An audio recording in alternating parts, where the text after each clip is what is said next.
India की जगह भारत का इस्तेमाल कर सकते हैं। कानूनी एक्सपर्ट ने बताया मोदी सरकार को क्या करना होगा। प्रस्तावना में इंडिया की जगह भारत जोड़ने के लिए संविधान संशोधन से जुड़ी बड़ी खबर।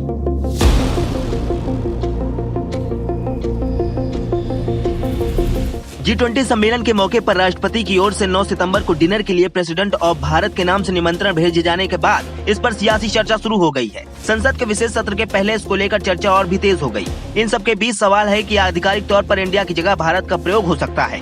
यदि संभव है तो इसके लिए क्या कदम उठाने होंगे। कानूनी और संवैधानिक विशेषज्ञों का कहना है कि ऑफिशियल कम्युनिकेशन में इंडिया के स्थान पर भारत के उपयोग में कोई गैर कानूनी जैसी बात नहीं है, क्योंकि यह संविधान का हिस्सा है जिसमें इंडिया दैट इज भारत लिखा है। इसका मतलब है कि इंडिया जो कि भारत है। हालांकि संवैधानिक विशेषज्ञ इससे एक बात पर एकमत थे कि सरकार यदि प्रस्तावना में इंडिया की जगह भारत जोड़ना चाहती है तो संविधान संशोधन करना पड़ेगा। इसके लिए संसद के दोनों सदनों में 2/3 बहुमत से पारित होने वाले संवैधानिक संशोधन की जरूरत होगी। साथ ही कम से कम आधे राज्यों द्वारा इसकी पुष्टि भी जरूरी होगी। इंडिया जो कि भारत का मतलब साफ है कि दोनों शब्दों का इस्तेमाल सरकार जहाँ चाहे कर सकती है। वर्तमान में सरकार की ओर से इंडिया का प्रयोग किया जाता रहा है। इसे एक सरकारी आदेश द्वारा भारत से प्रतिस्थापित किया जा सकता है, जिसके लिए संसद द्वारा अनुमोदन की आवश्यकता नहीं होगी। स्वतंत्रता के समय प्रचलित संवैधानिक इतिहास और स्थिति के बारे में जानकारों का कहना है संविधान निर्माताओं का इरादा भी भारत का उपयोग करना था और इसीलिए इसमें कुछ भी गलत नहीं था। हालांकि यदि इंडिया को हटाना है तो अनुच्छेद 368 के तहत एक संवैधानिक संशोधन की आवश्यकता होगी। वहीं पूरे मामले को समझाते हुए राजनीतिक जानकारों का कहना है कि 2024 के लोकसभा चुनाव के लिहाज से